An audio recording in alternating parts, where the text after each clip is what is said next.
Bonjour, aujourd'hui la rédaction de Vivre FM est à Roland-Garros.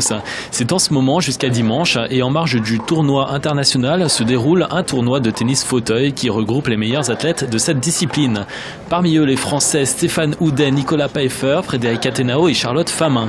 Une journée d'initiation s'est déroulée la veille avec un ancien athlète de haut niveau, Michael Jérémiaz, qu'on écoute tout de suite.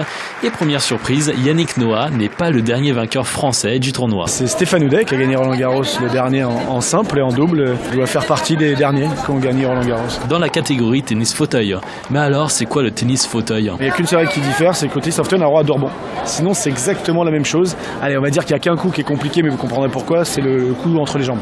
Voilà, qu'on maîtrise pas plus que ça. En général, on casse nos raquettes. Mais voilà, donc non, c'est la même chose, c'est les mêmes raquettes, les mêmes balles, les mêmes terrains, la même façon de compter les points.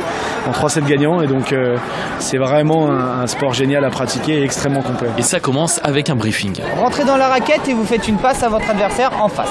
Ok?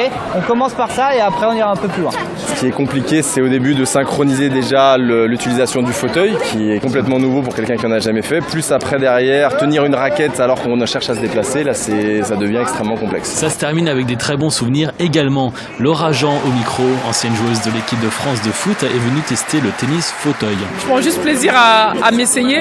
Ça va, ça glisse bien, moi ça va. Je suis pas encore tombée donc ça va. Les sensations de glisse, de tourner sur place, ça c'est intéressant. Et c'est pas trop dur de tenir la raquette et de guider le fauteuil? C'est pas facile. Je pense que pour moi c'est la chose la plus compliquée actuellement. Journée d'initiation et peut-être découverte des prochains talents français. Parce que niveau pratiquant, il y a encore beaucoup d'efforts à faire. Non, parce que je suis blessé donc en fait. Mais bon, même si c'est un fauteuil... Vous êtes blessé, vous me montrez la jambe alors que... Ouais, mais non, je ferai pas. Le tennis, quoi? Le tennis fauteuil. Fauteuil, hein? Non? C'est la première fois que je le regarde en direct. Non, je ne le connais pas. Pas du tout. Non, mais je suis très nulle en tennis, donc en fauteuil, ça va être une catastrophe. Donc En revanche, les futurs supporters du tennis fauteuil sont déjà tout trouvés. C'était super.